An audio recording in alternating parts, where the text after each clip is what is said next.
Gustong gusto talaga nila yung ubas. Kesa sa apple. Napakatamad.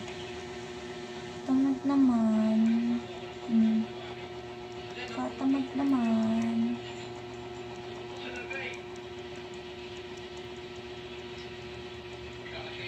Katamad naman ang baby ko.